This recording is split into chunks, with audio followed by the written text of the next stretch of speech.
Ahí está. Bueno, vamos de vuelta. Te decía que hay algo que a mí me gusta y es algo que te marca a vos un poco como el parámetro diferencial con todos los cerveceros, y es que si bien hay muchos cerveceros que hacen cervezas de trigo, creo que en la Argentina debe ser el que más se ha especializado en las cervezas de trigo. Dentro de todas las cervecerías hay muchas que hacen una cerveza de trigo o no tienen como la bandera, ¿no? Las cervezas de trigo. Entonces, un poco contame cómo es que, o contanos, mejor dicho, cómo es que te abocaste tanto a lo que son las cervezas de trigo.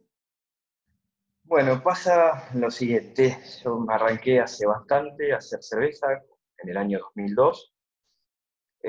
Comencé haciendo kvass, que es un estilo de cerveza que se elabora mucho acá, se elaboraba, perdón, en el pasado acá en la zona. Casi todas las familias tenían su receta. Y luego me metí. Contá un poquito para los que tal vez no sepan eh, qué es esto que es Claro. tan regional y tan identificado tal vez con la cultura alemana, ¿no? Sí, bueno, para empezar, vivo en una aldea de descendientes de alemanes del Volga, acá en Entre Ríos, una aldea de 1000 y pico de habitantes.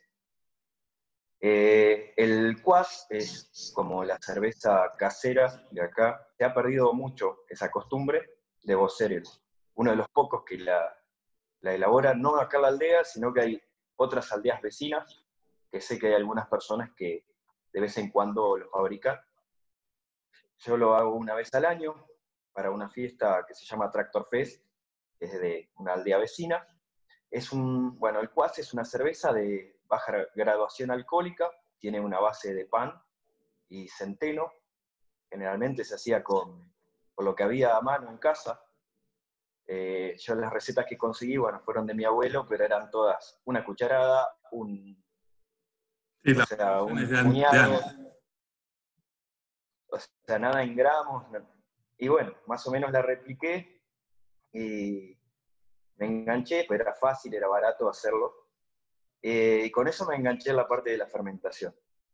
Ujú. Y habrán pasado unos meses y empecé a hacer algunas cervezas, empecé a leer un poco, porque, bueno, pasaban turistas por acá y me preguntaban cómo, es una aldea de descendientes de alemanes y no hay una fábrica de cerveza. Eso habrá sido el año 99, más o menos, que creo que fue la primera vez que me hicieron referencia a la cerveza artesanal. Una gente de Rojas, provincia de Buenos Aires, me dieron una página web, no me pude conectar, porque acá, bueno, el internet era malísimo, era por teléfono, pero me quedó picando esa. Luego comencé a estudiar ingeniería en Oro Verde y en biología celular y molecular dimos el ciclo de las Saccharomyces cerevisiae en el año 2002 y ahí es cuando empecé a hacer kvass y eso me llevó a hacer cerveza artesanal.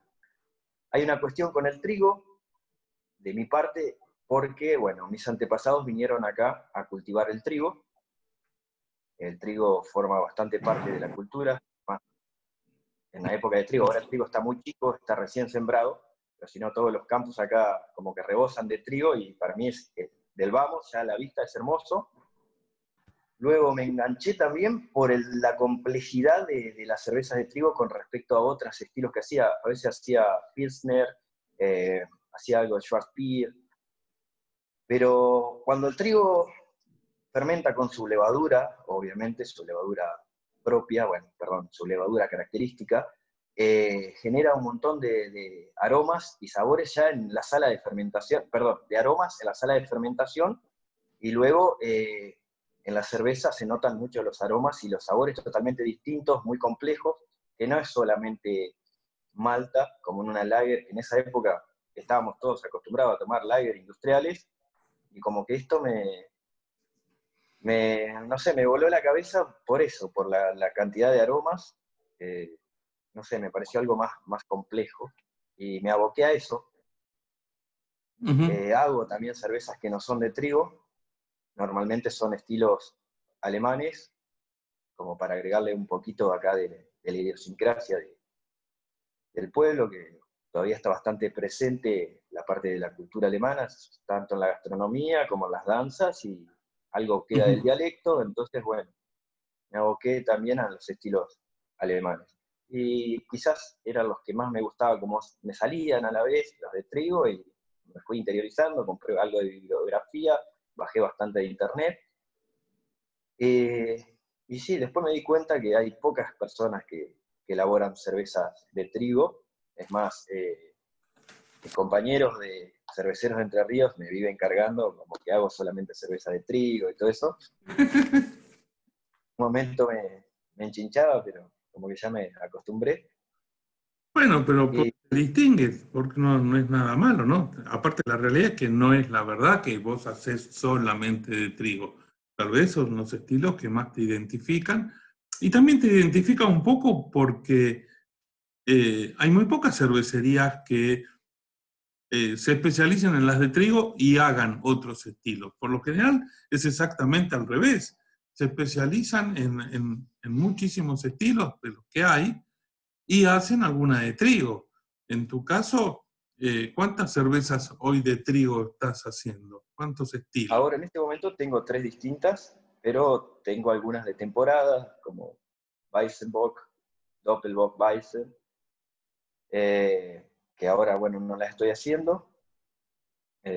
Quizás ahora es un momento muy especial por el tema de que hay que ver que las ventas quizás no son las de otros tiempos por la pandemia, entonces te limita a Claro. hacer quizás los estilos que más salen.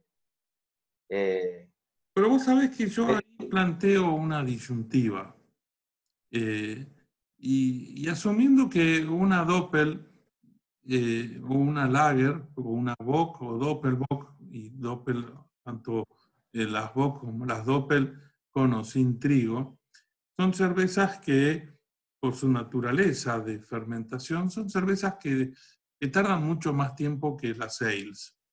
De modo que no es también un buen momento, los momentos de baja venta, para hacer cervezas que no requieren la urgencia de salir a venderlas y que las podés tener guardadas y que vayan evolucionando y que vayan madurando y que se vayan redondeando, para esperar el momento donde realmente las podés llegar a disfrutar bien maduras, ¿no? Justo hoy lo hablábamos a la tarde. eh, el productor de cerveza tiene mucha urgencia por vender, por la necesidad lógica del dinero, y en esa urgencia se venden muchas cervezas o hay muchas cervezas que eh, no están redonditas, no están muy bien, ¿no? Pero bueno, la necesidad lo hace y un mercado que todavía no conoce, que exige muy poco, no lo reconoce. Entonces, eh, de vuelta, ¿no? El planteo no es un buen momento como para eh, hacer estas cervezas y decir, bueno, las tengo guardadas 3, 4, 5 meses donde va a estar mejorando muchísimo y, y las voy a poder vender para cuando todo esto termine. sí, en mi caso estoy con una cerveza que se llama Deutsche Sporter, es un estilo que es histórico, lleva unos 2 meses de maduración, y bueno, yo tengo algunas un poquito más viejas. Estoy intentando hacer cervezas de alta graduación como para mandar a la cava. Abajo de la cervecería tengo una cava de unos 6 por 5 metros de, de superficie y unos 3 metros y pico de profundidad, entonces mantengo un clima bastante estable, Sí. pero hay una realidad, es que bueno, estoy preparando un fermentador más chico como para hacer cervezas de guarda. Ya tengo botellas No tanto y volumen. todo como para meterlas en las botellas y dejarlas añejando. pero quizás hacer 600 litros, como es lo que yo generalmente hago, de una cerveza de guarda, insume un dinero, y esto, bueno, son momentos que más allá de que están caídas las ventas, las cadenas de pago están cortadas hace rato, entonces por ahí uno busca optimizar la parte económica para sobrevivir. Es un momento por eso muy No, especial. está clarísimo que después de, es decir, yo lo que planteo, lo planteo en un parámetro donde no estoy haciendo el análisis real financiero, ¿no?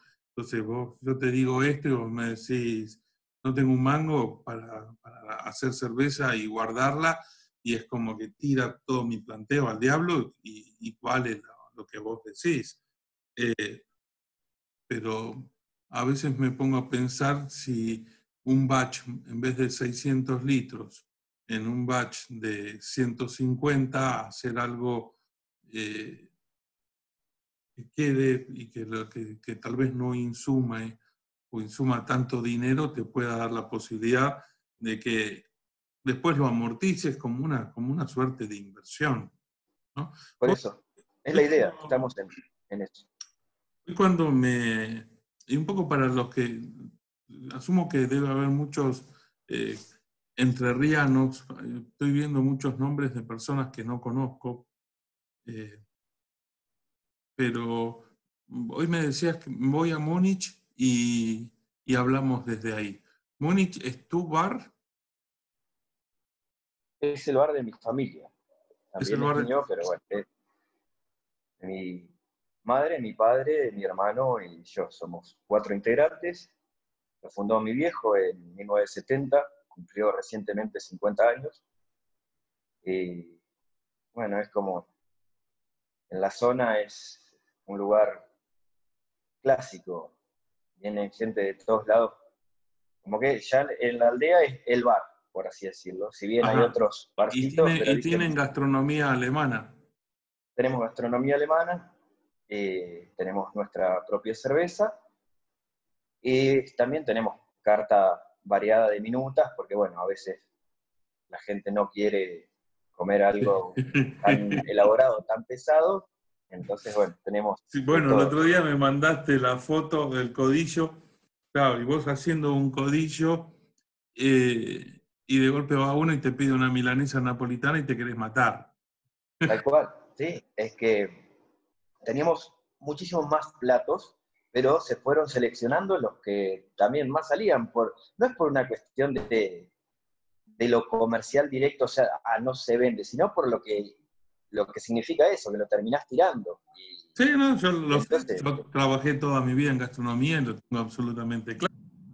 Eh, pero bueno, de alguna forma, desde lo que es el sueño del planteo de un negocio, y decir voy a hacer un negocio donde haya gastronomía alemana y cervezas también acorde al país, y te terminan pidiendo, qué sé yo, honey e IPAs, y decís, ¿no? sí, Eh, varias veces me han dicho, honey, no, o sea, en un momento pensé hacer una cerveza de trigo con miel, ponerle honey, una cosa así, bueno, después vi que Peñón tiene una así, no es de trigo, pero bueno, se llama honey. Eh, pero me quedé ahí nomás, no soy tan amante de las cervezas de miel. Quizás de la hidromiel me gusta, por decirlo, pero no sí, la... pero yo no lo planteo desde el gusto, sino desde la demanda, ¿no? Y que Claro, y te saca del contexto que vos armás de, bueno, yo quiero hacer cervezas que representen mis raíces. Y tus raíces alemanas te llevan a hacer cervezas de trigo, o como decías recién, Bock o Doppelbock, pero son estilos que te marcan también, ¿no? Es como dije, Honey, como podría decir una Belgian Dark Strong, es decir, eh, claro, es como que te sacan del contexto, ¿no? A mí me pasó, yo tenía un restaurante de gastronomía francesa y vino gente y me dijo si no hacía asado. Y dice, no, flaco, no hacemos asado, hacemos gastronomía francesa. Eh, y, y esas cosas te van sacando un poco. Pero bueno, nos fuimos un poquito de tema, volvamos a las cervezas. Eh, Y mientras que volvemos a las cervezas, y yo te voy a hacer preguntas, vamos a ir catándolas. Vamos a probar. Vos sabés que ahora me agarró una confusión. Yo tengo 2 Weiss. Vamos a Dos catar. palos. ¿Cuál es la que vamos a catar? Es la de tu derecha, sería mi izquierda. La que eh, es amarillo es más el, clarito. claro, que es transparente. Esa Ok, es una más nueva. fantástico. Sí, pero Tendrá un mes. me lo habías La otra, dicho, pero nada, después cuando la fui a buscar, dije, ay, ¿cuál de las dos era? Entonces, contanos un poco de lo que es el estilo, de lo que es un estilo Weiss y de lo que es un estilo Weiss de Heim. Heim se pronunciaría, Jaime. Ujú. de Así es, una tal Heim. cual. Hoy hablábamos un poco de lo que me pasa a mí, y acá me hago a cargo absolutamente yo de lo que voy a decir, de lo que me pasa a mí frente al BJCP. Es decir, yo entiendo que es una buena guía para un concurso, para que haya un criterio entre todos los jueces y entre todos los participantes de estilos. Pero la realidad es que yo siento un profundo rechazo al concepto de que alguien desde Estados Unidos venga a decir cómo se hace una cerveza en Alemania o cómo se hace una cerveza en Bélgica, o me ha pasado de hablar con gente de la República Checa que ni ellos tienen un estilo, hacen cervezas. Y en muchos de estos casos son cervezas que tienen origen en el campo. La cerveza de trigo tiene origen en el campo, lo más primitivo que hay. Esto y lagers, no lagers, lámbicas, es lo más primitivo que hay en lo que es elaboración de cerveza. Y son campesinos que hacían su bebida con los granos que sembraban. Tal Eh, cual. entonces, venir a decirle a un país que hace miles de años que hace cerveza, cómo deben ser sus cervezas, y a mí me genera un poquito ¿viste? Como que no... Incluidas. De Es acuerdo. recíproco, me pasa lo mismo. Pero bueno, por eso mi cerveza no respeta a rajatabla el BJCP. Ya del Vamos tiene una densidad de 1054 cuando el BJCP dice que la densidad original tiene que ser hasta 1052, si no me equivoco. Incluso antes la empecé haciendo a 1060, me gustaba bastante, pero le fui bajando un poco la densidad original, la elaboré a 1056 durante mucho tiempo y desde hace quizás un año más o menos me puse como tope 1054 y me quedé ahí como para no despegarme tanto del BJCP, porque no soy de mandar a concursos, digo la verdad, pero quizás algún día mande y bueno, no estar tan alejado de lo que pide el BJCP. Y a Sí, la vez aparte para hay una que, realidad que es una tontera que si vos vas a hacer una que la van a juzgar bajo un parámetro, eh, sacarla de ese mismo parámetro. Entonces decir, hago lo que yo quiero. Pero ahí había uno que tenía el micrófono conectado. A los que están participando yo les quito el audio de ustedes, el micrófono de ustedes, pero si alguno tiene ganas de hacer alguna pregunta a Ezequiel, háganla por favor por el chat, que yo se la voy a replantear a Ezequiel. No dejen de hacer preguntas, pregunten lo que quieran, pero por un tema de calidad de audio nos manejamos para poder tener esto que nos estaba pasando recién, que entran y aparecen sonidos que ensucian la conversación. Así que si alguno quiere hacer alguna pregunta, con muchísimo gusto, pero por chat, por favor. Volviendo a esta, porque hay muchos que están aprendiendo a hacer cervezas o tienen ganas de hacer cervezas de trigo. Contame un poquito qué grist utilizás. bueno, utilizo el 50% de trigo, malteado obviamente. Solía usar trigo alemán, Luego, desde hace un tiempo estoy usando trigo belga, me parece que le da un dejo un poquito más dulce que el trigo alemán. Mira, Es a lo que me pareció a mí como que las deja el trigo alemán más secas, y he probado algunas marcas. Generalmente usaba Bayerman, luego probé Best Malts, que no me agrada del todo, es un grano muy duro, un poquito menos de rendimiento. En mi caso, puede ser que otros tengan otra experiencia. No me gusta mucho tampoco el olor del grano. Cuando abrís la bolsa, como no sé si es parte del almacenaje, de la empresa que me lo vendió, ¿qué? Pero bueno, lo usé un par de veces y dejé de usarlo. Y me pasó tanto como con el Bayerman, es que me quedaban más secas las cervezas. ¿te quedaban más? Empecé ¿Mm? No te escuché, ¿te quedaban más? Ah, Más secas, demasiado secas para mi gusto. ajá. Y empecé a usar trigo belga, y como que le deja unas notitas un poquitito más dulzainas, que bueno, me parecieron más agradables a mi paladar, entonces lo dejé. Por el momento estoy utilizando Dingemans. Probé con Castel algunas veces, con resultados muy parecidos a Dingeman, pero bueno, sigo con ese. A la vez me queda cómodo porque me lo traen a la provincia y todo, así que sigo con ese.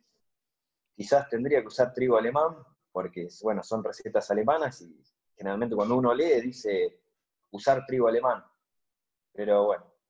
Bueno, también hay una realidad, es que y vos lo sabés muy bien, que conociste el hacer cervezas desde una época donde no había insumos, mucho más todavía fuera de Buenos Aires, donde encima tenés la complejidad de que te lleguen estos insumos. Entonces, cuando nosotros empezamos a hacer cerveza, había que arreglarse con lo que hubiera, y desde ahí buscar mejorar los perfiles y mejorar los estilos de cerveza. Eso también hace al cervecero, ¿no? Hace a esto de optimizar recursos y de poder hacer cervezas mucho mejor con los pocos recursos que uno puede tener. ¿Sí?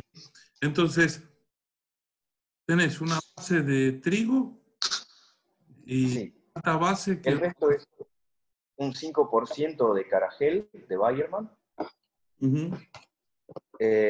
un 2 y pico por ciento de Acidulated Malts, Sí, o Sour Malts, de Bayerman también,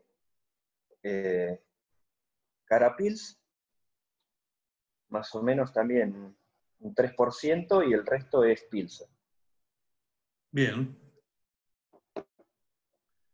Y en lo que es la maceración, nosotros entendemos, y yo lo estoy oliendo ahora en la cerveza, entendemos que una cerveza de trigo, los dos grandes descriptores que vamos a buscar en aroma son el clavo de olor y la banana. ¿Sí? Y una de las técnicas que los cerveceros tenemos para potenciar las notas a clavo de olor es el descanso ferúlico.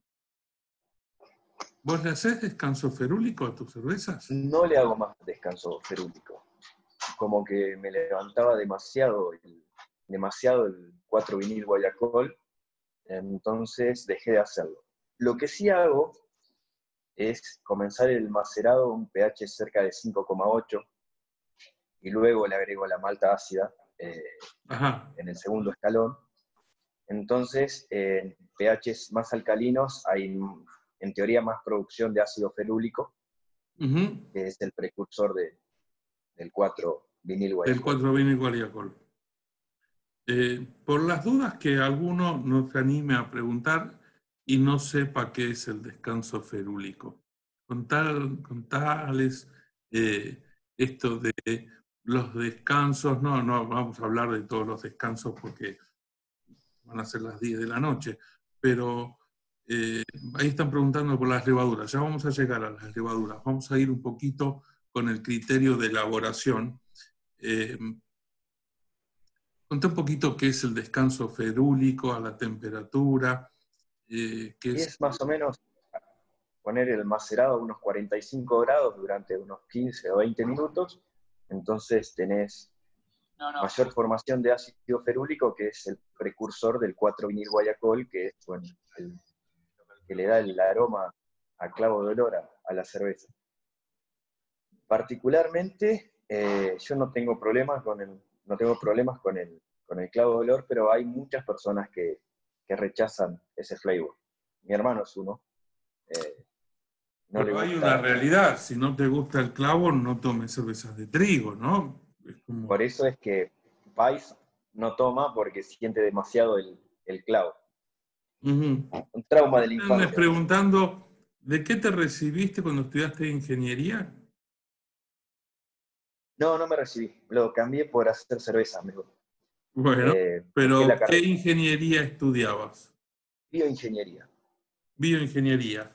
Y entonces, eh, cuando haces el descanso ferúlico, que estamos en 40, en una franja de 40 a 45 grados, ¿cómo subís la temperatura? ¿Le agregás agua caliente? ¿Haces, cómo, Cuando hacía, cuándo vas? hacía descanso ferúlico, utilizaba una suerte de decocción, porque si no, si te pones a subir con agua caliente a 90 grados, no te alcanza generalmente el macerador si haces muchos escalones. Entonces, cuando hacía más escalones, utilizaba decocción. Entonces, ahora, bueno, hago solamente con agua caliente, subo los escalones. Así que he obviado tanto el descanso ferúlico como también un pequeño descanso a unos 50 grados para que no se nos tape el macerado, que es bastante común en las cervezas de trigo que se te gelatinice y tener Claro, el más hecho de tener mayor cantidad de proteínas y estar trabajando a una temperatura más baja tiende a, y no tener cáscara. tiende a formarse esa gelatina debajo del falso fondo que te da bastante dolores de cabeza. Bastante. Eh, y bueno, uno le va buscando la mano, pero he tenido dolores de cabeza grandes, de demorar 2, 3, 4 horas más una cocción por esa cosa. Por eso nada más. Eh, Lo que habitualmente hacíamos nosotros cuando teníamos ese problema, siempre comento, hubo una tanda de maltas, ya hace unos años, ¿no?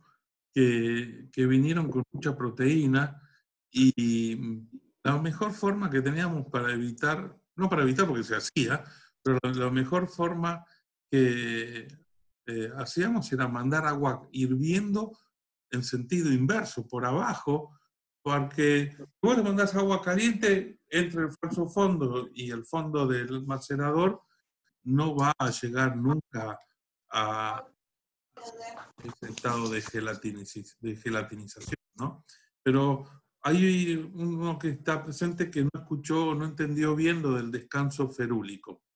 Eh, el descanso ferúlico es, en lo que es en la maceración, nosotros vamos, en vez de ir directamente a una temperatura de sacarificación en el macerado, arrancamos el empaste en una franja de 40, 43 grados, y en esa temperatura se forma el ácido ferúlico, que es el precursor del 4-vinil guayacol. Entonces se deja 15, 20 minutos, no sé cuánto tiempo lo dejabas vos, sí, eh, en unos 15 a 20 minutos más o menos. y después se utiliza, se sube la temperatura. En cuanto a lo que es la cascarilla de arroz, la verdad es que funciona fantástico. La cascarilla de arroz es muy buen, sirve mucho para hacer un colchón, o para mejorar el colchón o la cama de granos. El problema es que nosotros no tenemos cáscara de grano o cascarilla de grano de arroz, perdón, inerte, ¿no? Es como que siempre viene muy sucia. No sé, ustedes ahí en Entre Ríos que tienen mucha producción de arroz, no consiguen cáscara de arroz más limpia. Tengo un amigo que tiene un molino arrocero. Normalmente cuando buscábamos cáscara de arroz era para criar pollos, para hacer la cama del pollo. Nunca me animé a usarlo en la cerveza, por eso que decís vos. Eso no tiene ningún proceso de lavado, es el pelado del grano y se descarta como un subproducto para usar en adobes o en la crianza de pollos. Entonces no se le da un tratamiento de lavado que sea como para la industria alimenticia. Yo tengo miedo de que tenga contaminantes de Claro, sabor. ese es el problema, ¿no? Entonces El más pensé una básico que vez puede ser tierra, ¿no? y sí, pensé una vez en lavar la cáscara de arroz, colarla, dejarla secar, pero a la vez, como mucho tiempo seguí la escuela alemana, la sigo dentro de todo, como que me gusta el desafío de hacer cervezas sin el agregado de muchas cosas. Entonces, bueno, eso me hacía un poquito de ruido, agregar arroz, si bien es cáscara de arroz y no le aporta nada en teoría, como que me volví medio talibán en ese tema y no lo utilicé. Es por eso nada más. Es válido. Creo que como herramienta es muy útil. La verdad es que si hubiera un proveedor de cáscara de arroz, Se hace millonario. ¿eh? Se hace millonario, porque me han Yo creo que preguntado un montón de veces sobre la cáscara de arroz. Un montón sí, de veces. sí, absolutamente. Me parece que mejora muchísimo y hasta mejora el rendimiento, ¿no? Es decir, vos tenés un filtrado mucho más eficiente y vas a tener mucha mejor corrida del mosto a través de la cama de granos y va a haber mucha mejor extracción de azúcares, de modo que hasta el rendimiento va a cambiar. Es discutible. Me ha pasado que he tenido stuck mash y he tenido que pasar muy lento para no tocar el macerado. Lo he dejado pasar muy lentamente y he tenido muchísimo más rendimiento que otras veces. Obviamente que debe ser porque uno lo está haciendo más lento y se va como diluyendo Claro, más el azúcar, vos tenés pero mejor posta que dilución en un recirculado lento, vos tenés mucha más dilución de azúcares, de modo que tenés mayor tiempo de actividad enzimática para poder transformar el almidón en azúcares fermentables. Pero a su vez, si lográs esa dilución o esa sacarificación eficiente y que a su vez haya mejor fluidez en la cama de granos, esos azúcares van a poder disolverse mucho más, ¿no? Eh, entonces, tu posición es válida, es totalmente correcta. Lo ideal es que corra y a su vez darle el tiempo que se requiere para, para tener una buena sacarificación. También entra en juego muchísimos factores, ¿no? Qué temperatura estás macerando, qué tipo el de equipo que tenés. poniendo. Hay muchísimos factores que modifican el porcentaje de sacarificación que uno pueda tener. Ya solamente el grado de molienda del grano te cambia probablemente el rendimiento, ¿no? Nosotros somos Yo vagos. Es como que resigno quizás un poco de rendimiento porque el trigo no lo muelo muy fino, pero bueno, me dio resultado con es el muy tema de que fino. no lo hago polvo, lo parto al trigo, ¿Por pero alguna bueno, razón en especial? y que me dio El trigo no más tiene cáscara. resultado, no tiene cáscara, claro. De modo que vos podés molerlo mucho más, podés hacerlo más harina para poder tener mejor Un disolución. extracto mayor. Me ha pasado que al trabajar con trigo demasiado molido, por más que la malta esté molida a punto, digamos, se me tapaba más fácilmente el macerador. Entonces decidí... Eso te pasa por no usar arroz. sí, ¿no? Puede ser. Si hubieras Pero usado cáscara de arroz no te pasaba. Me voy a poner una empresa que haga cáscara de arroz para... Bueno, yo estoy seguro que va a haber mucha gente que lo utilizaría, porque es notable cómo te cambia el parámetro, ¿no? de todo lo que es el macerado en sí. Están los libros, ¿no? No es un tema mío de capricho.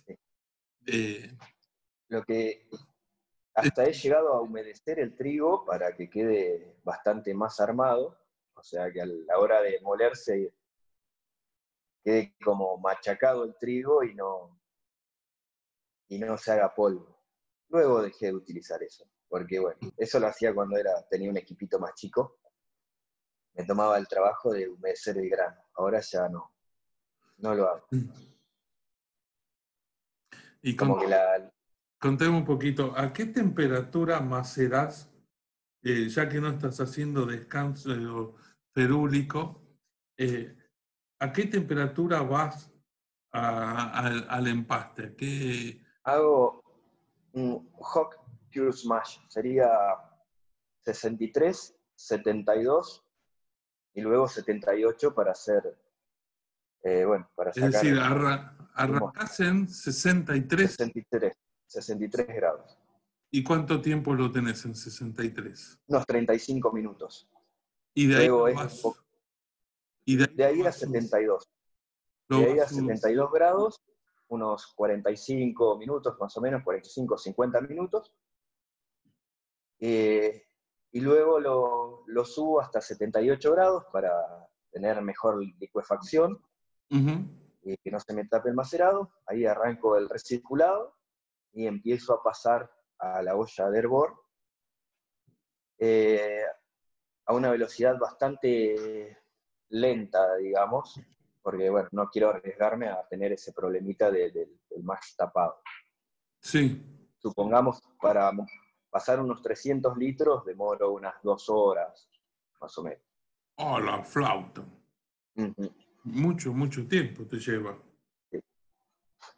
A la vez, ya prendo el fuego y voy levantando la temperatura como para cortar la actividad enzimática, más allá de que en el mash out a 78 grados ya desactivas bastante, pero te quedan enzimas activas. Así Sí, un que... poco las alfas todavía te quedan, las betas sí ya las hiciste pelota. Sí. Y de Cuando paso estás, buscando un... te preguntaba, cuando estás ya en olla de hervor, ¿cómo es tu agregado de lúpulo? una sola vez a los 60 minutos. Yo hiervo 90 minutos, quizás... ¿hay alguien que tiene el micrófono? Sí, estoy buscando. Ahí está, ya lo anulé. Quizás tendría que hervir menos para no coagular tanta proteína, pero bueno, siempre he hervido 90 minutos y es lo que sigo hirviendo. Quizás genera un poquitito más de reacciones de Maillard, tanto arrancando el hervor, prendiendo la olla de hervor antes y luego hirviendo un poquito más. El lúpulo, como le decía, se lo agrego a los... Como te decía, no te voy a decir usted porque ya lo hablamos eso. Vos sabés que estoy catando tu cerveza y si me tratás de usted puedo llegar a decir que tiene diacetilo, acetaldehído, DMS, está contaminada, en alcoholes superiores, todo. Bueno, y uso Haller Tower. Me gusta el Mittelfrüh y también estoy incursionando bastante seguido en el Haller Tower Magnum. Me resulta que dejo menos materia vegetal Bueno, en la olla, me da resultado. ¿a cuántos IBUs le apuntás?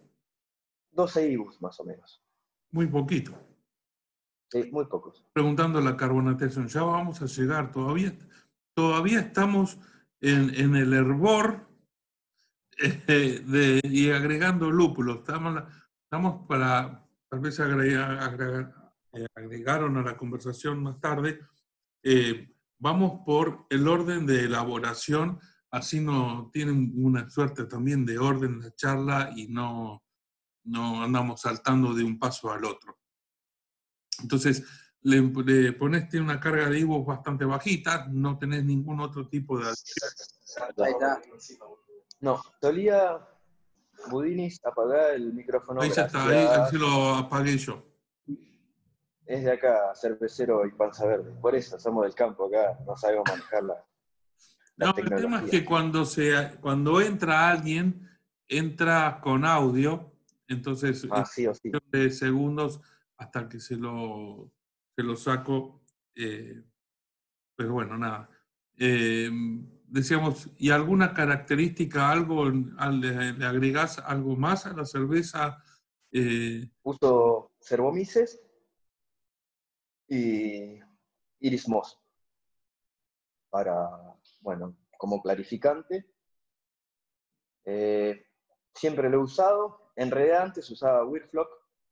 Después acá por lo menos se costaba bastante conseguirlo. Hubo una época.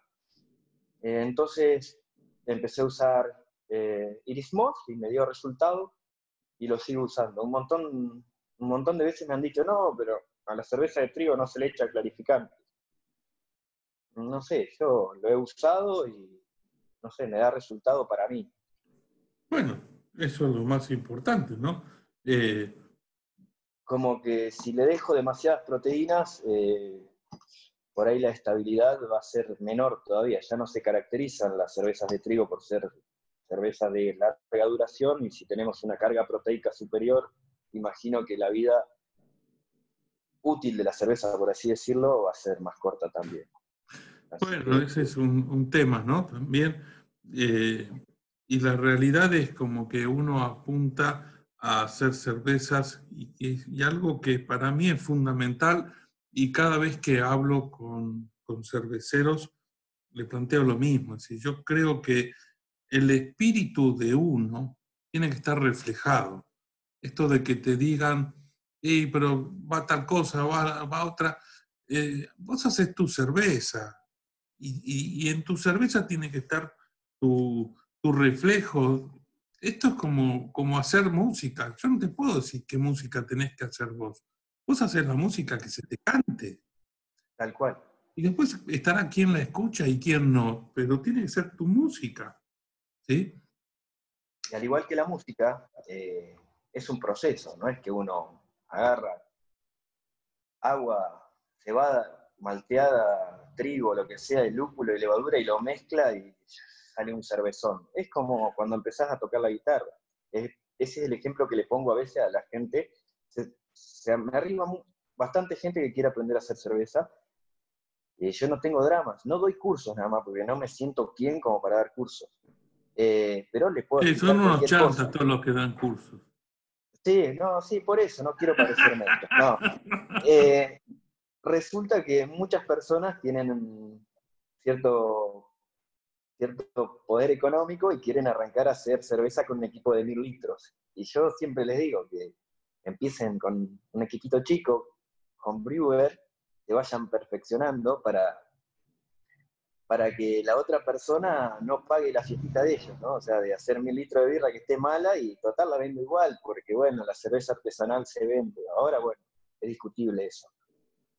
Pero, bueno, les digo, si vos arrancás a tocar una guitarra, vas a sacar capaz unas notas, luego vas a sacar parte de un tema, luego un tema, pero no te vas a subir a un escenario enseguida. Bueno, esto es más o menos lo mismo. Ujú. Creo que esto es todo paulatino. Por supuesto, Eh, más allá de lo que es el tiempo de aprendizaje, a mí lo que me parece importante es que el, el perfil del que hace la cerveza tiene que estar, se tiene que ver. Yo no quiero cervezas clones y que todos hagan la misma cerveza. A mí me Qué parece, aburrido. es aburridísimo. A mí me parece que tu impronta y la impronta del cervecero y la impronta del homebrewer no se debe perder, se venda o no la cerveza. Lo de la venta está válido, es un recurso, no tiene nada de malo para mí, pero sí lo que me parece que pierde un poco de gracia si vamos a hacer todos la misma cerveza. Entonces ponemos un recetario y hacemos todos exactamente lo mismo. Vos estás contando cosas, hervís 90 minutos. ¿Es necesario? ¿Qué sé yo si es necesario? ¿Te va a dar más caramelos? ¿Te va a dar reacciones de Maillard? Entonces vas a decir, en una Weiss tiene que tener caramelos. En la tuya, si los tiene, está mal. ¿Entendés? Es decir, si vos querés que tenga caramelos, si vos querés que tenga esa notita que te da una cocción de 90 minutos, está mal. Entonces después vamos al punto con el que arrancamos. En un concurso tal vez te dicen que sí. Puta, pero en un concurso está el reglamento lo ponen los yanquis, no los alemanes. Y vos estás haciendo cerveza de la forma más alemana posible.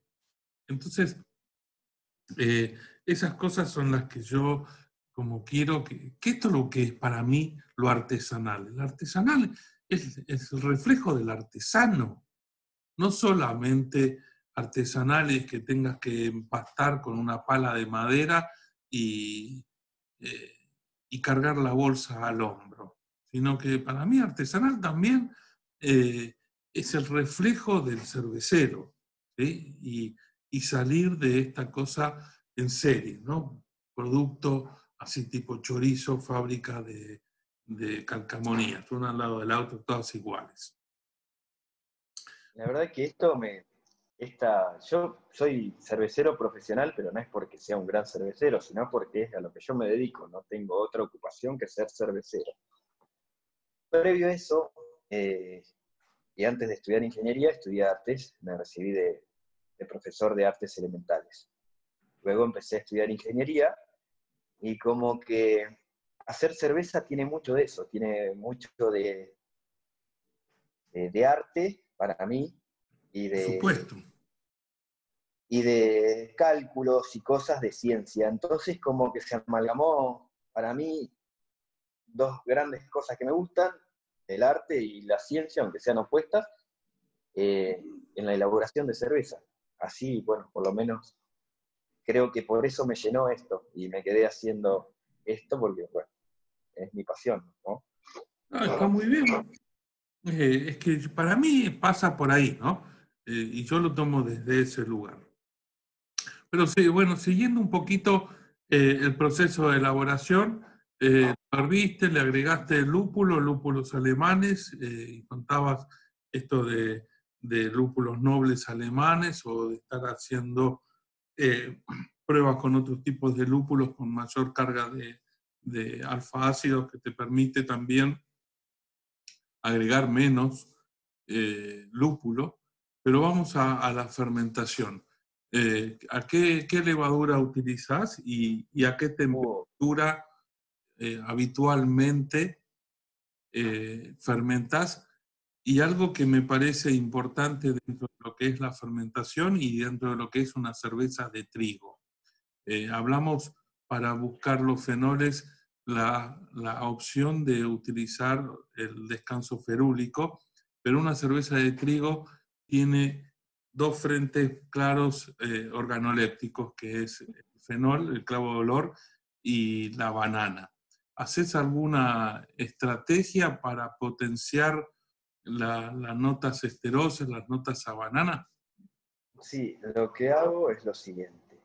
Subo inoculo, más o menos en esta cerveza de 1054 de densidad original, unos 0,4 gramos litros de 0,4 gramos de levadura por litro, y a la vez lo inoculo bastante frío, entonces tenés una tasa de reproducción inicial bastante baja, como que Cuando estrellás la decís levadura, bastante frío, ¿a qué temperatura te referís? a unos 15 grados más o menos. ¿Y qué leva Antes lo usás? hacía WB06. Antes usaba un mix de WB06 y Múnich, un 20% de Múnich y un 80% de WB06, como buscando más banana, agregando otra cepa. Pero como que luego me decidí por la W06, como que no había la gran diferencia de hacer blends, y Y bueno, me quedé ahí. A la vez, bueno, como te decía, inoculo frío, como unos 15 grados. En el pasado lo hacía más abajo todavía, inoculaba a 13 grados, siguiendo la famosa regla de los 30, de inocular a 13 grados y fermentar a 17 grados. Luego no, empecé a inocular un poquito más arriba, leyendo un poco sobre cervezas de trigo, de gente que hace cerveza ahora en el presente, y empecé a inocular unos 15,5 grados y fermento a unos 17 grados. Unas 48 horas, un poco más, y luego largo la fermentación hasta llegar a unos 24 o 25 grados. Eso, bueno, demora un tiempito, pero esa es más o menos mi fermentación. Vos sabés que me olvidé, mientras yo te escuchaba y estaba tomando notas de la cata, ¿al agua le haces algún tratamiento? Sí, utilizo agua de acá de la aldea, que es agua de pozo, blendeada con agua de ósmosis. Utilizo un 20% de agua de acá y el 80% agua de ósmosis. El agua que tenemos acá es bastante rica en sulfatos, entonces luego compenso la parte de calcio con cloruro de calcio. No le hago agregado de sulfatos. Tenemos más o menos unos 270 partes por millón en el agua de sulfatos. Bastante. Sí. Entonces, claro, entonces hago eso. En un pasado lo que hacía, como tenemos muchos carbonatos también, tenemos bicarbonato y carbonato, hervía el agua, la dejaba decantar y la trasvasaba a otros recipientes y luego cocinaba, pero es muy difícil llegar a un agua homogénea haciendo ese método, y un gastadero de energía terrible, tanto de uno como de gas. Así que bueno, decidí poner un equipo de ósmosis cuando me dio el cuero para hacerlo, y blendeo de esa forma. Y a la vez manteniendo un poco los carbonatos, que es algo bastante difícil de disolver en una cerveza. He visto varias recetas de agua alemana y tienen partes de carbonatos. Entonces digo, si ya los tengo presentes en el agua, los voy a utilizar sin la necesidad de... Claro, el tema es los sulfatos, ¿no? Como si vos pudieras hacer una selección y pudieras dejar los carbonatos y separar solamente los sulfatos. Pero bueno, tal vez lo que estás haciendo con el blend es la mejor forma de buscar el equilibrio entre lo que son tiempos y costos para obtener el agua lo más cercana al perfil que vos estás buscando. Tal cual. Y a la vez como utilizar agua de acá, de la red, como una cuestión digo, está hecha con un porcentaje de acá, de agua, de este agua, una cuestión de identidad, una cosa así. También creo que pasa por ese lado desde mi punto de vista, de que quiero utilizar un poco, porque podría hacerlo todo agua de ósmosis, que no es mucha la diferencia, un 20% más, y agregar solo sales, pero como que me gusta que quede algo de la impronta del agua acá, de la aldea. Y en tiempos, porque acá viene la otra parte, ¿no? ¿Cómo manejas los tiempos de la fermentación per se, más toda la que es la segunda fermentación, la de la maduración, ¿no? ¿Cómo manejas eso? ¿Filtrás las cervezas? No filtramos. No, para nada. No existe filtro. Tenemos un cancán ahí para filtrar, pero no lo usamos muy seguido. Más o menos la fermentación primaria, por así decirlo, lleva unos 6 días. Si todo sale bien, generalmente sale bastante bien. Y luego unas 2 semanitas en frío, empiezo a bajarlo de a poco y llego a unos 10 grados un par de días y luego la dejo a 7 grados, un total de 15 días más o menos. Luego lleno barriles y los mando a cámara para que sedimente más la levadura para llenar las latas. Estoy igual, como es algo bastante reciente lo de las latas para mí, estoy haciendo pruebas con enlatar con una cantidad de levadura un poco más alta. Mi miedo es que le quite vida a la cerveza. Entonces, si uno pide una birra mía tirada, seguramente va a ser un poco más opaca que la de las latas. Quiero llegar a poder lograr un poco más de opacidad por el tema de las levaduras, pero sin tener autólisis. Estoy trabajando bastante en eso. Como que... es un tema, mira, que nosotros lo tenemos ahí a Copérnico presente, creo que es una de las personas que más sabe de levaduras en la Argentina. Yo soy un gran defensor, yo creo que la mayor cantidad de autólisis que tenemos en una cerveza se logra por tener presente o por no purgar las primeras 24 horas. Para mí, esas levaduras que en las primeras 24 horas sedimentaron, más todo lo que sedimentó junto con esas levaduras, es algo que no está bueno. Es decir, distintas las levaduras que van a ir sedimentando con los días, porque esas son levaduras que están vivas. De hecho, si podemos reutilizarlas, están vivas. Y si tenemos una tasa de reutilización óptima, no tenemos gran cantidad de levaduras muertas ni materia orgánica factible de descomponerse.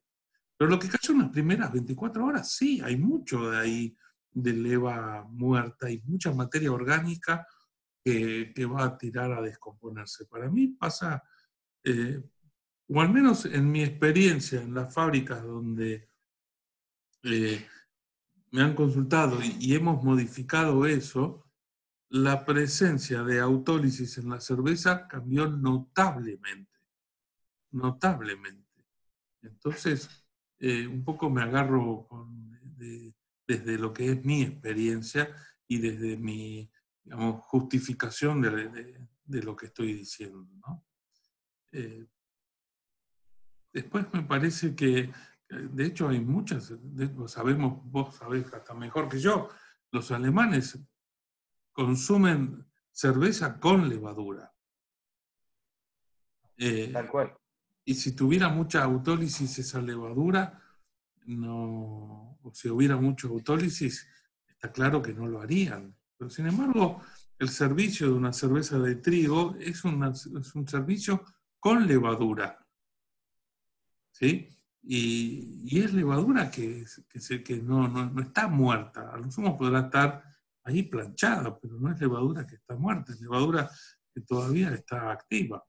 Entonces, Me voy a animar. ¿perdón? Me voy a animar entonces a alargarlas con un poquito más de levadura a las latas. Sí, yo, ¿sabés qué creo con ese tema? Que me parece que es algo que debe los cerveceros hacer mucho hincapié. En la conservación de la cadena de frío y en la conservación o en la exigencia a el revendedor, sea un bar, sea un kiosco, sea lo que fuera, de entender que esto debe estar en frío siempre. Entonces, vos vendés la cerveza, pero vos no sabés muy bien qué es lo que va a pasar después de esa cerveza o qué tratamiento tenés que tener. Ahí Copérnico dice que para la levadura, para que se sienta la autólisis, necesitas mucha cantidad de levadura cascoteada.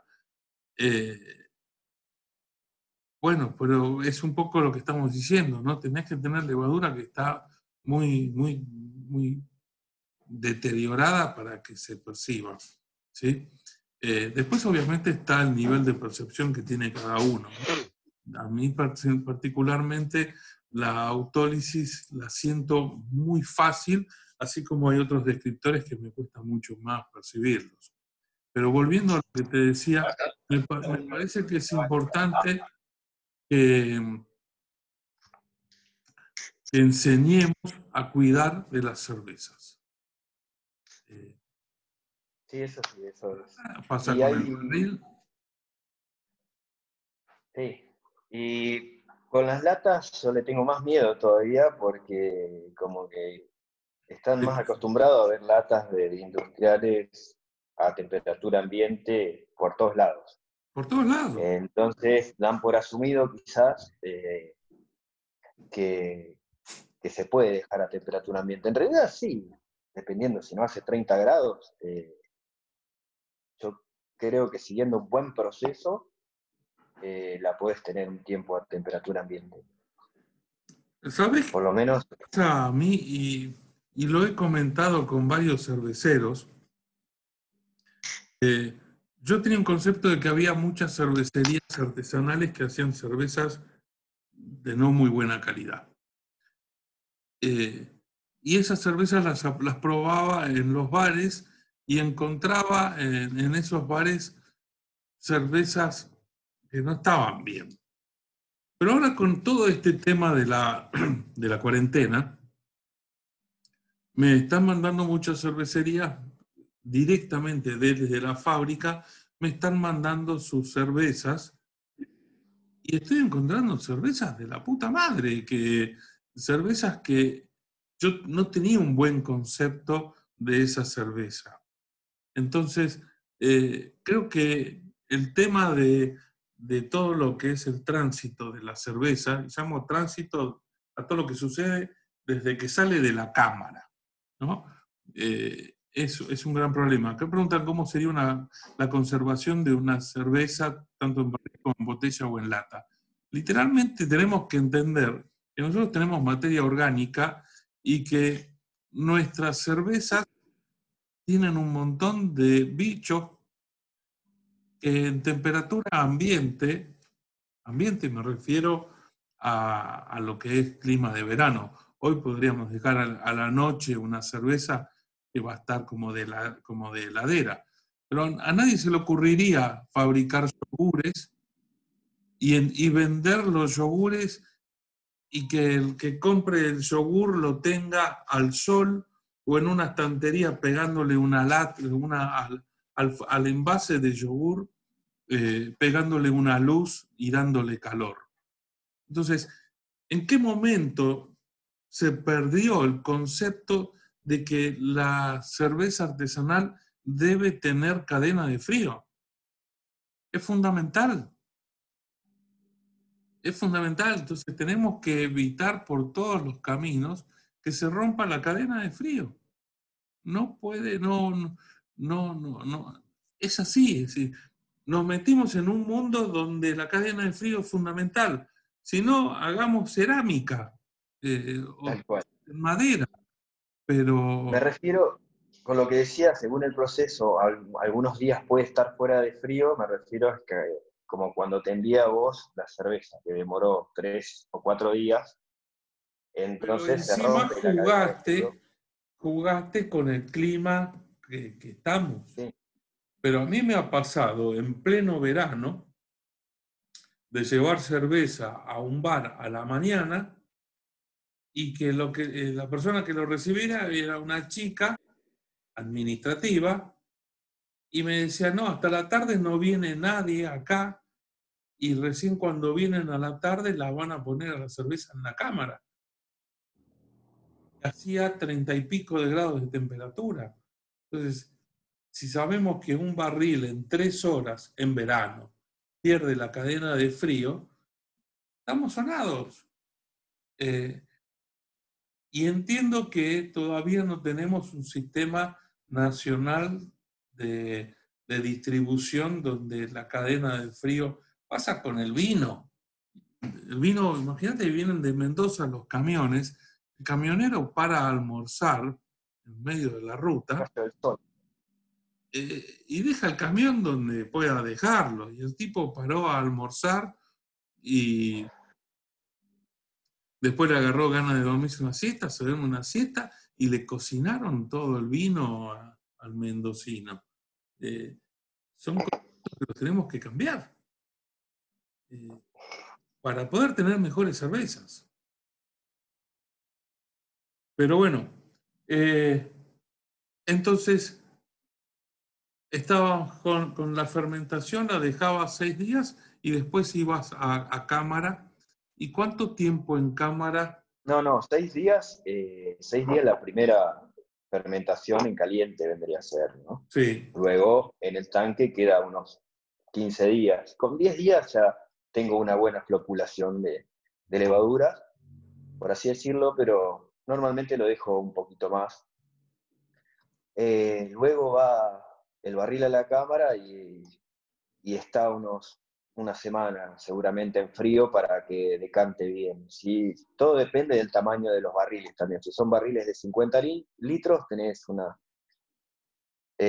decantación de la levadura un poco más lenta, que son de 30 por la distancia que no del barril. Uh-huh.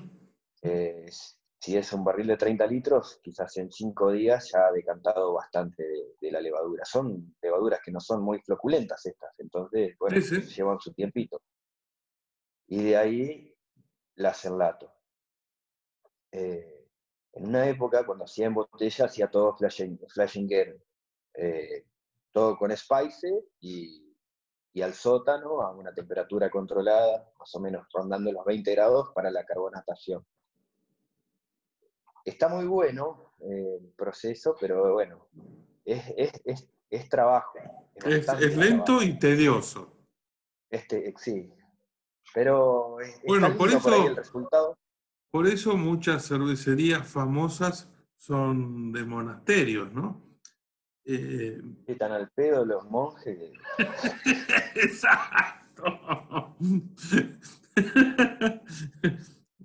Bueno, pero creo que es un poco la explicación. Tienen todo el día y encima no tienen los problemas de los costos que tenemos los que no estamos en un monasterio, ¿no?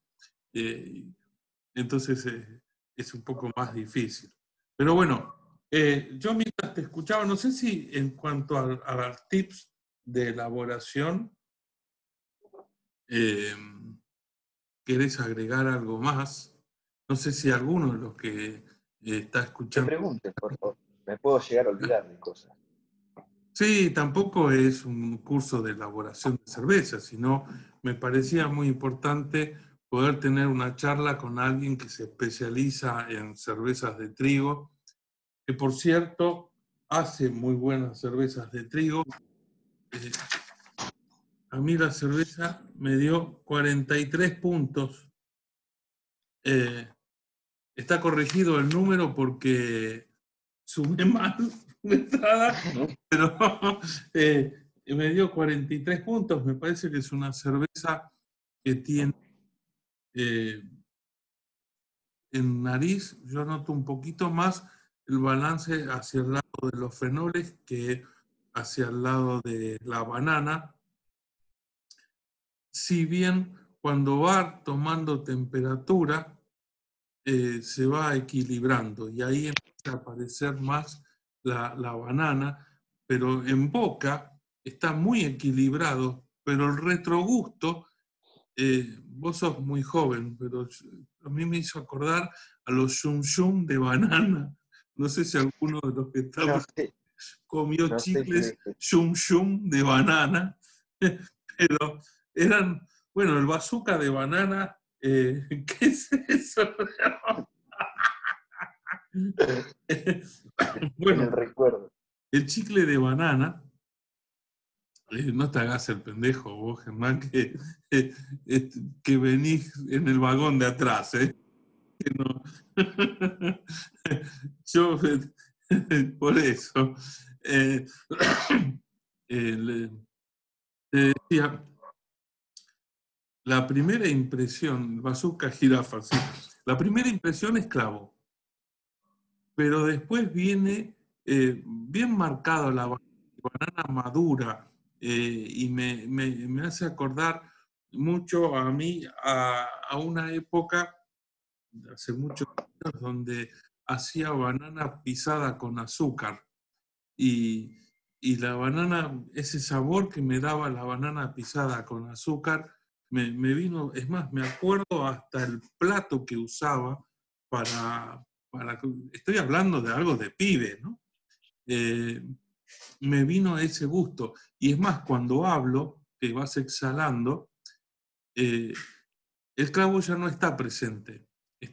Hay como residuos del clavo, pero la sensación en boca es bien a puré de banana y casi te diría con azúcar. En cuanto, obviamente con un puntaje así, es una cerveza que no le encuentro con ningún tipo de demérito. El final es seco, el amargor está seco, es decir, no hay notas residuales de azúcares, lo cual es acorde al estilo según los yanquis.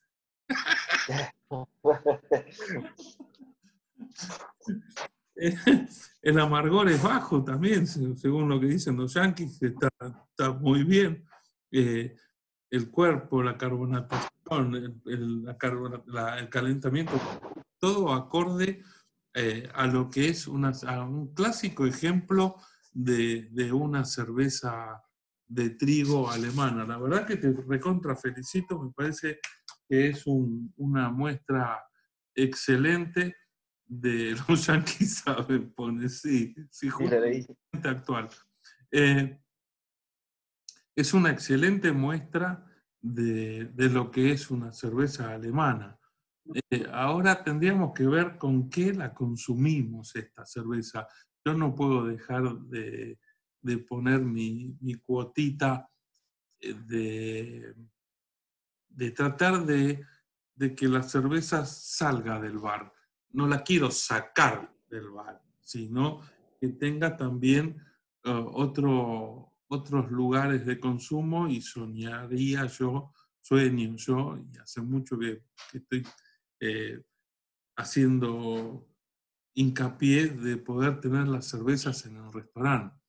Y mientras hablo estoy tratando de pensar qué platos le pondríamos a esta cerveza fuera de la línea alemana. ¿Sí? Porque está claro, La que me tiraste el otro día me gustó mucho, ¿no? no me acuerdo. Me gustó mucho lo del pescado carancheado, Ah, bueno, porque encima ahí está. el pescado y la Weiss quedan muy bien por la acidez, la leve acidez que tiene y la parte grasosa del pescado, Pues a mí me gusta. ahí está muy bien. ¿Ves? Ahí tenés, ahí Germán Y a- tiene el codillo con mostaza, chucrut, esa gastronomía con las salchichas, toda esa gastronomía con esta cerveza, la costillita de cerdo, los ahumados, todo, es decir, fenoles y fenoles van a ir muy bien, toda esa parte va a andar muy bien, me parece que esa línea de maridaje está recontra clara, pero yo te contaba el otro día que si hay algo que a mí me gusta mucho de nuestra cultura gastronómica, es cómo comemos el pescado en las reuniones.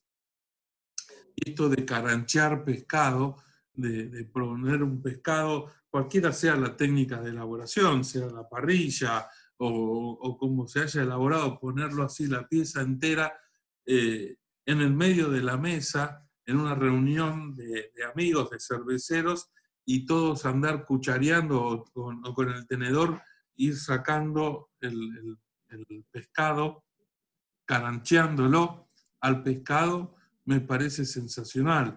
Y todo lo que es, me parece muy bueno el comentario que vos hacés en cuanto a los pescados de río, que yo no tengo el hábito acá, o al menos desde mí, acá hablo por mí, no tengo el hábito de comer mucho pescado de río y soy más del pescado de mar. Y las veces que fui a Santa Fe, a los concursos en Santa Fe, en lo de Fede Barberis, siempre terminamos con estas grandes reuniones donde comíamos tarucha frita y boga de criadero a la parrilla y carancheadas. Y para mí, yo lo miraba desde un lugar muchísimo más hedonístico y un lugar absolutamente, casi te diría, bohemio, ¿no? Y era muy, muy divertido, todos tomando, una gran comunión. Eh, y este tipo de cervezas con la acidez, el toque ácido que tiene, que no es una cerveza ácida ni nada, ¿no? Pero tiene una ligera percepción más ácida, el nivel de carbonatación, esos dos factores influyen mucho para poder combinarlo muy bien con los pescados de río y con estas técnicas de cocción. Yo comí tarucha frita, me volví loco. Los daditos de tarucha frita servidos en papeles de diario, yo me volví loco, absolutamente loco, me encantó. Me hizo acordar mucho a una vez estaba trabajando en Corrientes, en la fiesta del Dorado, en Corrientes, y me invitaron a comer dorado en la casa de un... me dicen que hambre. Me invitaron a comer dorado en la casa de una persona que conocía allá, una casa absolutamente humilde, tan humilde que tenía los pisos de tierra. Yo comí el mejor dorado que comí en mi vida, y lo comíamos con la mano, eran cubos de dorado fritos, y eran absolutamente sensacionales, y el tipo nos estaba dando todo lo que tenía. Ese concepto para mí es buenísimo, es absolutamente genial. Y yo en ese momento no estaba en el mundo de la cerveza, pero ahora me vino el recuerdo y me parece que cervezas con estos estilos de cerveza con el pescado y todo lo que son nuestros pescados de río, sería genial, sería absolutamente genial. Incluso acá, bueno, en Entre Ríos tenemos mucho pescado de río. Hace un tiempo que se busca revalorizar también el pescado de río, si bien consumimos, podríamos consumir mucho más e intentar decirle a la gente que nos visita en la provincia que pruebe el pescado de río. Yo no hace mucho tiempo que sé de que en Buenos Aires no se consigue tanto pescado de río. Yo pensé No, que no, en era algo Buenos común porque Aires, está el río de la Plata ahí nomás, si bien, bueno, tiene sus problemitas, pero están muy cerca del litoral y digo, deben mandar muchísimo pescado de río, pero bueno, está la no, no, realidad no, y el no. que manda es el pescado de mar. Nosotros en Buenos Aires, las pescaderías nuestras en Buenos Aires tienen, salvo que sea una pescadería un poco así como decirte, como gourmet, eh, tienen pescado de mar.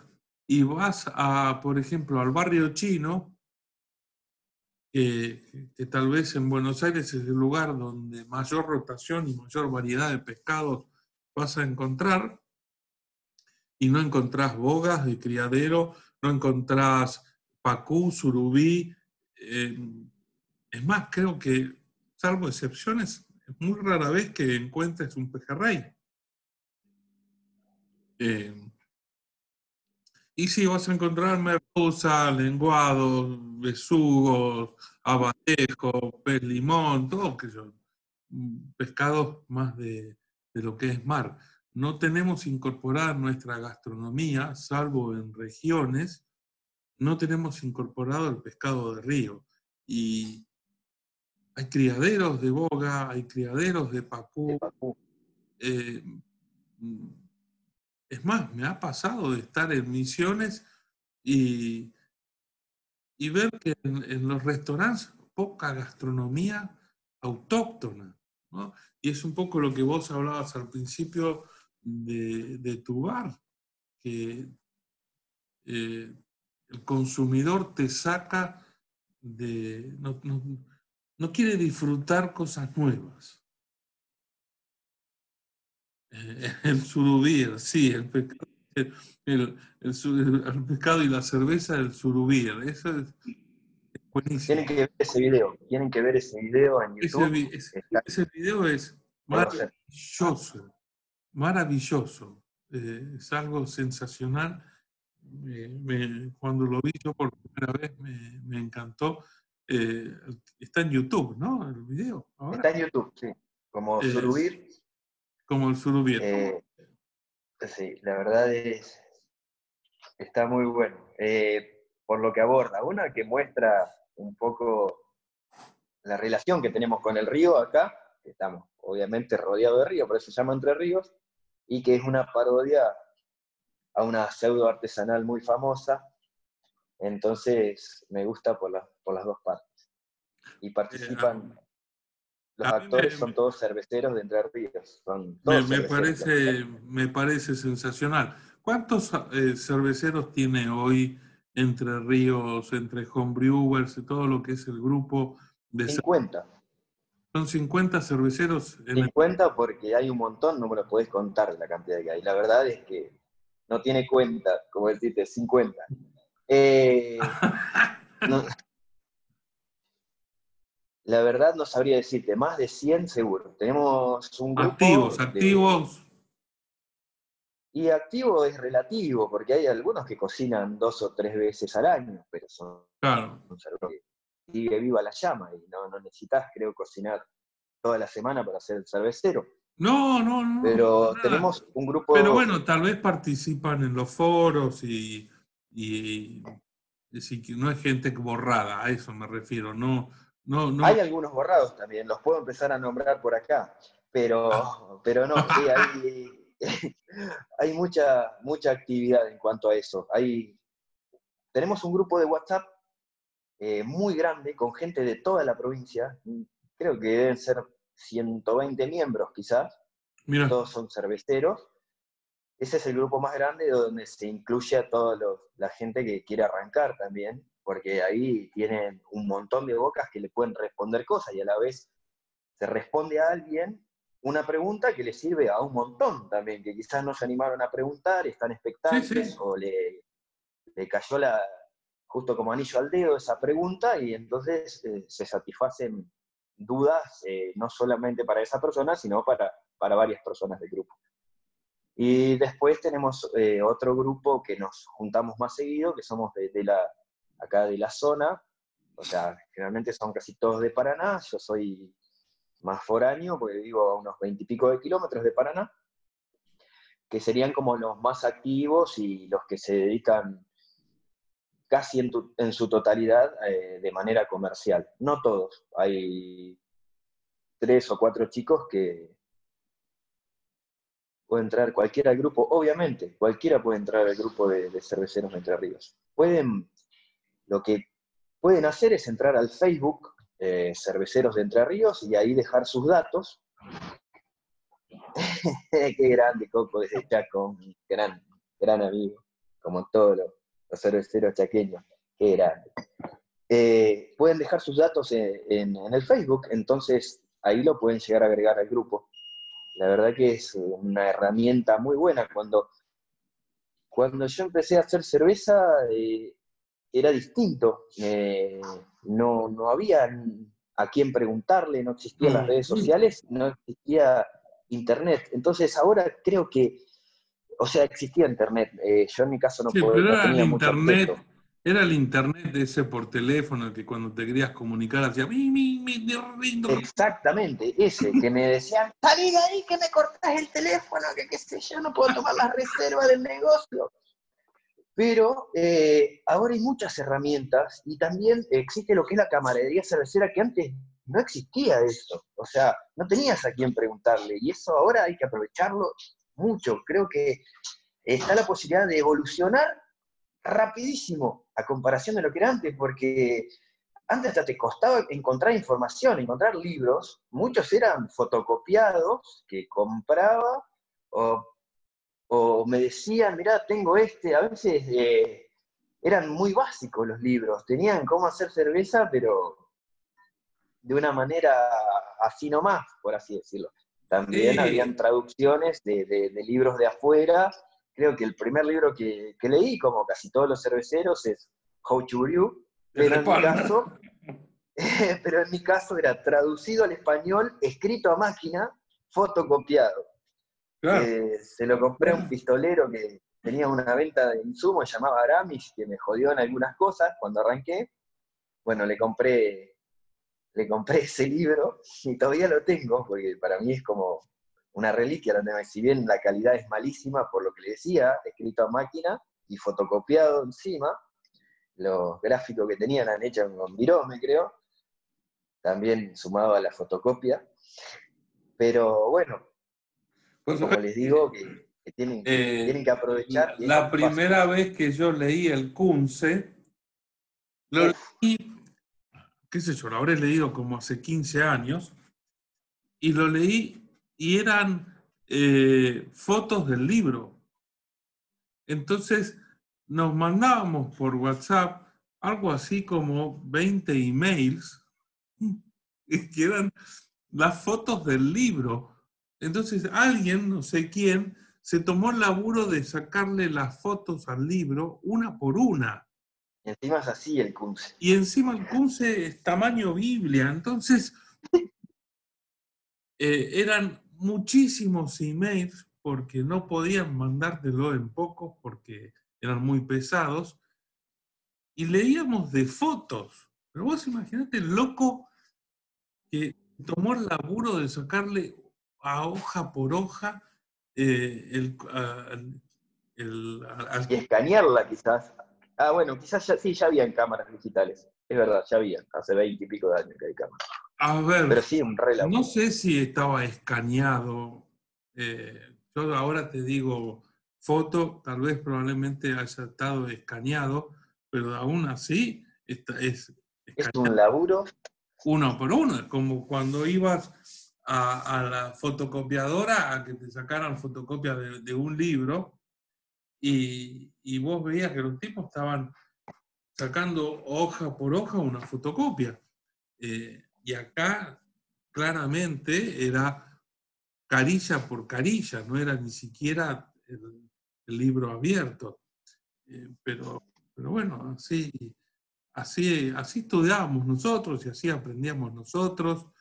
eh, Ir de reuniones, de encontrarse y comentar cosas. Y lo que me parece también es que, o por lo menos mi caso, hablando desde mí, era más celoso el tema de compartir conocimientos. Hoy día creo que cualquier cervecero le preguntás cosas y Y te ayuda, responde.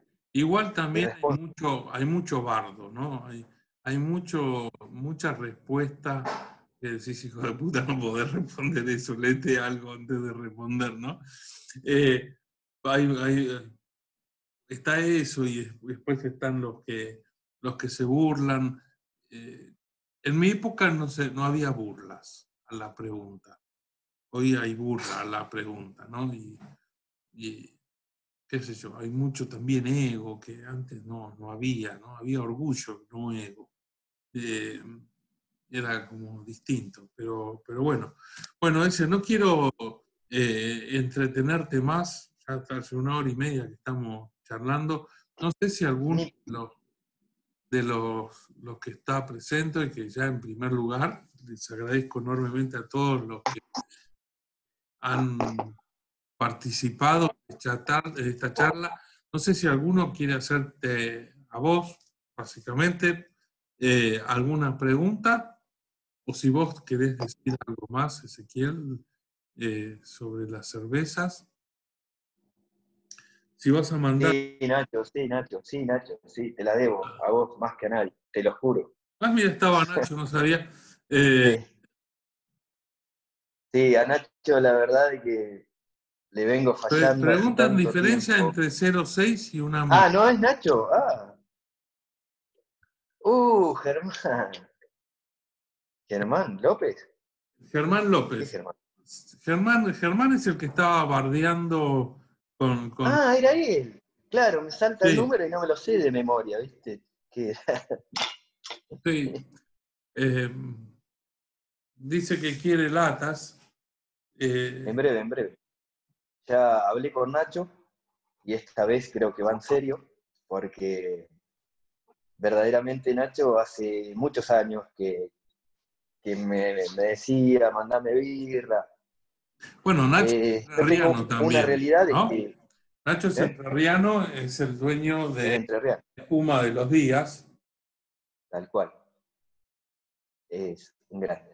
Y bueno, hace mucho tiempo que él me pide cerveza y como que no me animaba por algunas cuestiones. Una por la logística y otra es que yo siempre... qué bueno que estoy viendo esos pescados, Germán. La verdad es que soy un pequeño cervecero. Yo produzco bastante pocos litros y hace unos años atrás producía muchos menos. Y como que no doy abasto con la zona acá sin irme a toda la provincia. Y ¿Eh? después llorás. Y después llorás, que no, están flojas las ventas. Y pero No, te estoy sí, jorobando. No, ni me respondas, te sí, estoy jorobando. ni hablar. Me refiero a que quizás no me daba la cantidad de litros para mandar de manera continua. Por más que Nacho me dijo, no hay drama, que mandá y se consume, después si no hay por un tiempo no hay. Pero bueno, ahora estamos encaminados y si Dios quiere le voy a mandar de todos los estilos que tengo en breve. Si puede ser, quizás esta semana. Eso lo voy a seguir hablando con él. La verdad es que una sola vez tuve el honor de tirar mi cerveza ahí, le tomamos el bar a Nacho, le pinchamos todas birras, unas bogas con las latas, qué bueno. Sí, unas juguitas. Le, una vez le Yo me hicimos un encargo tap de takeover también. cocinarlas. Yo me Y a encargo, ver cuándo venís para acá también, así me te encantaría, cocinamos. me encantaría. La verdad que, sabes que me gustaría mucho conocer tu pueblo. Mucho, mucho. Te lo conoces en una hora, ¿eh? Mirá que tiene unas cuadras. Pero no importa, porque yo lo que quiero conocer es como vivirlos, ¿no? Y esto de los pueblos que han sido fundados por inmigrantes y que tienen todavía la cultura, y se sigue respirando la cultura del inmigrante. Eh, me encantaría. La verdad que la próxima fiesta que hagas, hablabas hace un rato de una fiesta de un pueblo vecino donde están los bailes clásicos y donde está... Ahí es piso de tierra también. Bueno, ahora pusieron tablas, pero sí, es bien tradicional esa fiesta, Bueno, con banda en vivo. sí, quiero, Es ahí una linda quiero, experiencia. me encantaría, la verdad que me encantaría. Sobre todo, No me sé en pasa qué con el época del Quas. año es. Eso es en septiembre, generalmente tirando para el día de la primavera, Bueno, rondando el 21 de ojalá septiembre. que toda esta porquería que estamos Que viviendo pase. pase y no ya en septiembre se haya terminado, pero sí, si se terminó para esa época, te prometo que voy a ir, porque me encantaría, me encantaría. Acá te vamos a recibir. Hablando de esa fiesta y mechándolo un poco con el Quas que hablaba hoy, Sí, esa bebida, al dejar de elaborarse, de ir perdiéndose la costumbre, pasa que cuando cocino Quas y voy a esa fiesta, hay gente grande que todavía se le nota mucho la tonada, o sea, muchísimo. Hablan y vos decís qué raro que hablan. Y por ahí los cerveceros me van a acompañar de onda a tirar birra conmigo, qué sé yo. Y se me cagan de risa porque me dice, Ezequiel, haceme un Quas, que le dicen. Y ahí te empiezan a hablar y te dicen, no sabés la cantidad de años que no tomo esto y los recuerdos que me trae, porque esto era tan común para nosotros que de chiquito lo tomábamos, o sea, claro. eh, infantes, porque al ser de baja cantidad alcohólica y muy nutritivos, se lo daban hasta los chicos. Entonces, esa es la parte más satisfactoria de eso, de la devolución. Bueno, creo que en la birra pasa lo mismo. Una de las partes, las dos cosas más satisfactorias es compartirla y que te pasen la devolución. Pero bueno, ahí puntualmente de gente que ya está de vuelta, ¿no? Que ya es de otras épocas, y traerle ese recuerdo a la Buenísimo, cabeza y que te lo buenísimo. transmitan es mortal. A mí esas culturas me apasionan, ¿no?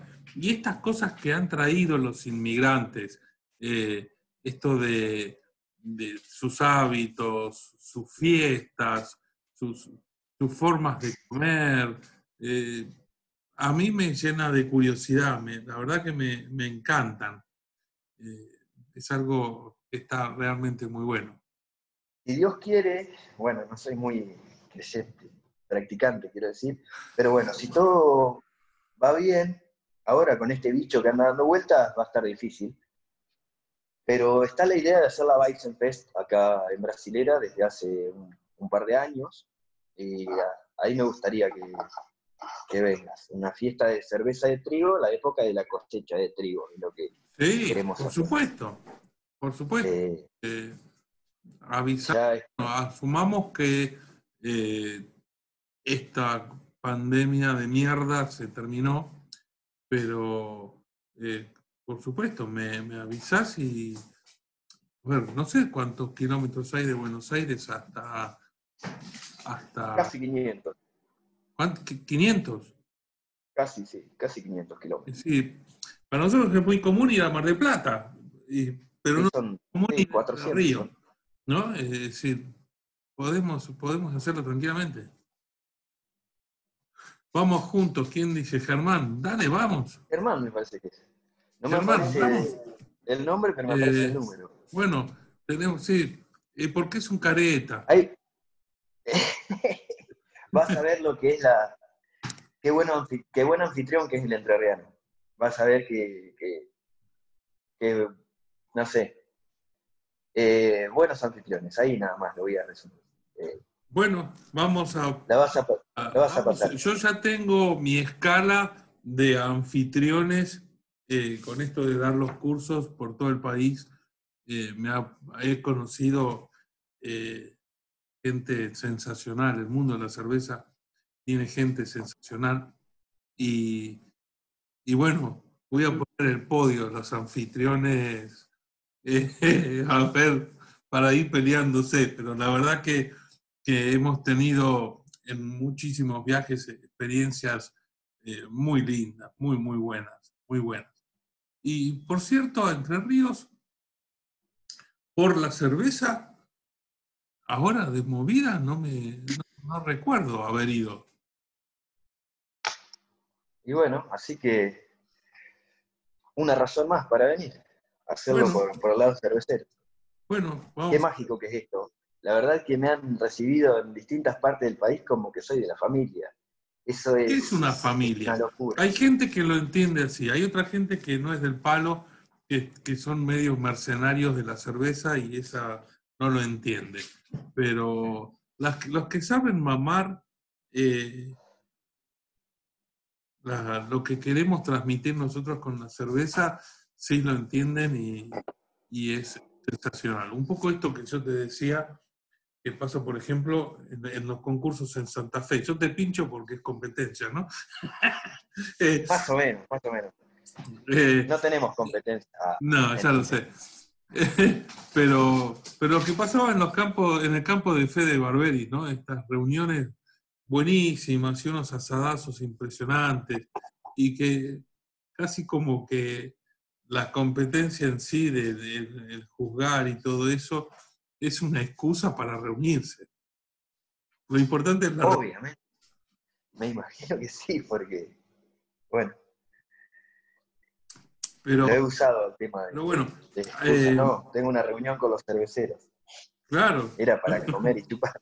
Mm, es así, es así. Yo cuando entré al mundo de la cerveza, había reuniones que eran cuasi así de logias, eran cosas secretas, ¿no? Y donde eran reuniones de, qué sé yo, 7, 8 personas, donde cada uno llevaba su cerveza y probamos las cervezas y eran unas comilonas impresionantes y cervezas, hablábamos de cerveza, nadie hacía una cerveza de menos de 1070 de densidad inicial.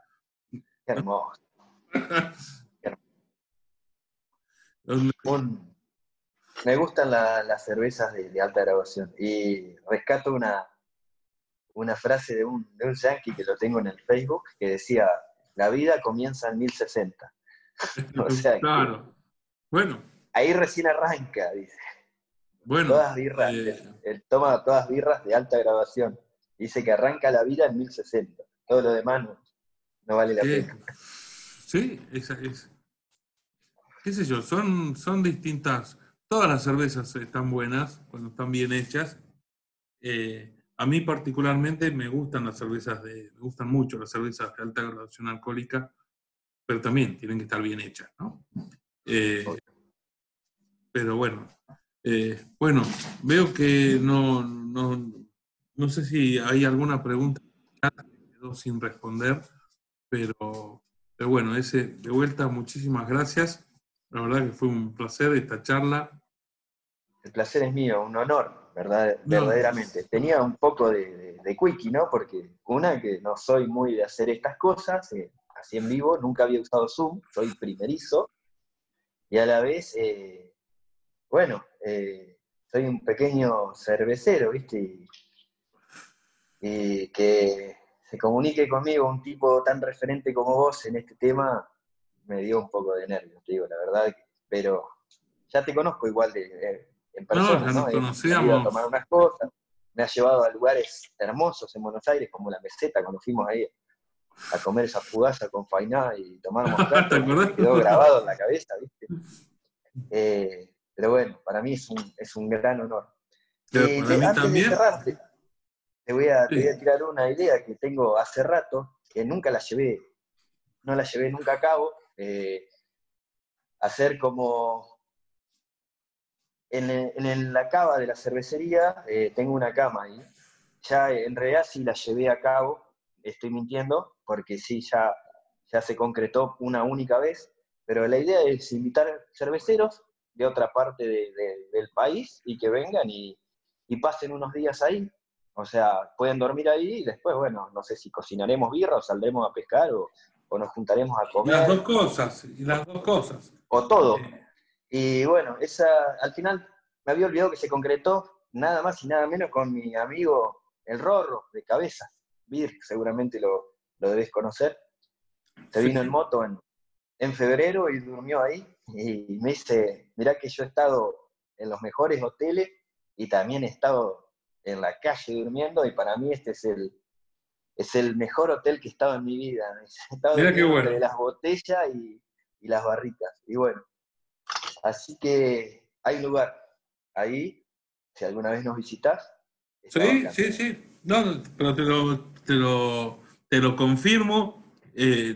Falta que esta pandemia de mierda se Nos tape deje libres un poco y sí. y lo organizamos. Pero igual ya tengo grabado en mi mente que en septiembre, si lo permite de vuelta la pandemia, voy a ir a la fiesta esa, pues me interesa muchísimo. Acá te vamos a estar esperando. Dale. Bueno, Bueno, a todos los que estuvieron muchísimas gracias. participando, muchísimas gracias y a vos, enorme.